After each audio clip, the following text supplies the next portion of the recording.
संसार भर में निवास करने वाले हिंदू समाज भगवान राम के भक्तों को रामनवमी के इस कालखंड में चैत्र नवरात्र में हार्दिक मंगल कामनाएं प्रकट करता हूँ। प्रभु श्री राम सब पर अपनी कृपा वृष्टि करे, ये कामना करता हूँ। अयोध्या में राम जन्मभूमि पर निर्मित हो रहे मंदिर के न्यास की ओर से, ट्रस्ट की ओर से रामनवमी पर्व पर चैत्र के नवरात्रों में कुछ कार्यक्रम निर्धारित किए गए। चैत्र का पहला दिन चैत्र शुक्ल प्रतिपदा, उत्तर भारत में इसे वर्ष प्रतिपदा कहते हैं। देश के कुछ भागों में इसको युगादि शब्द से उच्चारित किया जाता है। दक्षिण भारत में, महाराष्ट्र में विशेष रूप से गुड़ी पड़वा के रूप में जाना जाता है। सिंधी समाज, सिंध जो आज भारत की सीमाओं के बाहर पाकिस्तान में है, तो सिंध का रहने वाला हिंदू समाज चैती चंद के रूप में इस दिन आयोजन करता है। चैती चंद, चैत्र मास का पहला चंद्रमा जिस दिन दिखाई दे, ये दिन सृष्टि के संवत का पहला दिन है। प्रभु श्री राम के राज्याभिषेक का दिन है। सिंधी समाज वरुण देवता के अवतार झूलेलाल जी को अपना आराध्य मानता है, तो झूलेलाल जी का जन्मदिन है। महर्षि दयानंद ने आर्य समाज नाम की संस्था प्रारंभ की। आर्य समाज का भी प्रारंभ का दिन है। चैत्र शुक्ल प्रतिपदा हिंदू समाज में एक ऐसा दिन माना जाता है कि कोई भी शुभ कार्य, गुड़ी पड़वा, वर्ष प्रतिपदा, युगादि, चैती चंद के दिन हम प्रारंभ कर सकते हैं। कोई मुहूर्त देखने की जरूरत नहीं है। अबूझ मुहूर्त का दिन ये चैती चंद माना जाता है। इस वर्ष 30 मार्च 2025 को ये वर्ष प्रतिपदा का दिन था। संवत का परिवर्तन हो गया, युगाब्द का परिवर्तन हो गया, नए संवत का प्रारंभ हो गया।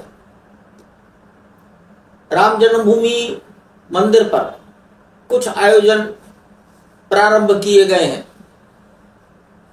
पहली बात, भगवान राम की लीलाओं का, भगवान राम की गाथाओं का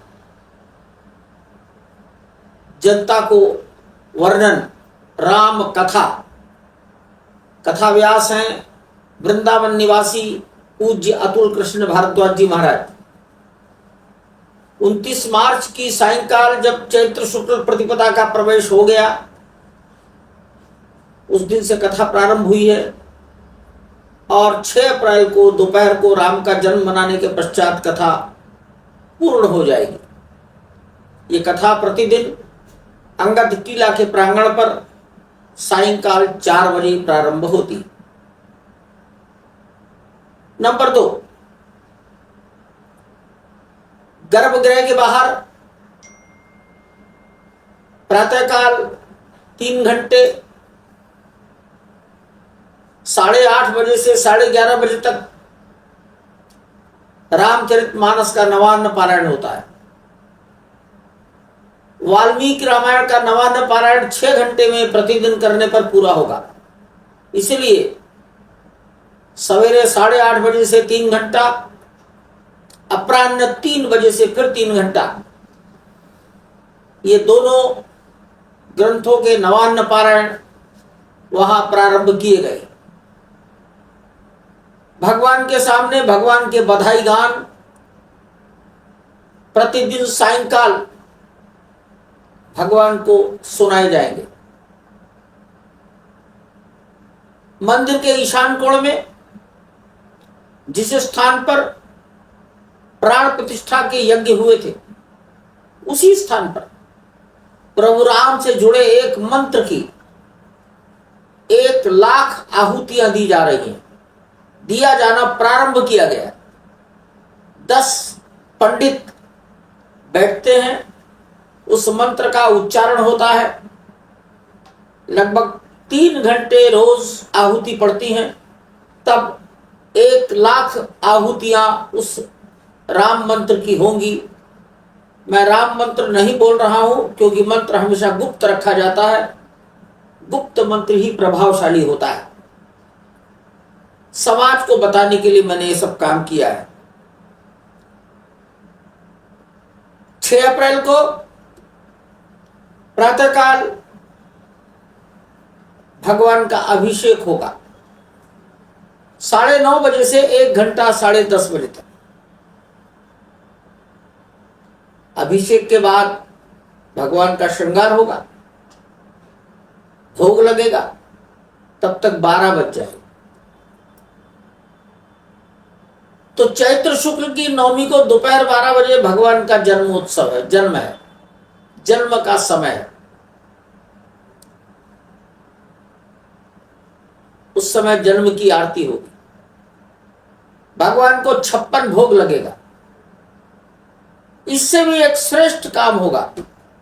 राम सूर्यवंशी अर्थात सूर्यवंश में जन्म लिया है। भुवन भास्कर सूर्य दोपहर को 12 बजे जब राम का जन्म हो चुका है, तब राम लला के ललाट पर अपनी किरणों से तिलक लगाएंगे, सूर्य तिलक। ये प्रयोग पिछले साल किया गया था, प्रयोग सफल रहा। लगभग 4 मिनट सूर्य की किरणें प्रभु श्री राम लला के ललाट को प्रकाशित करेंगी। दूरदर्शन इसका सीधा प्रसारण संसार भर को देगा। संसार भर में फैले लोग अपने अपने समय के अनुसार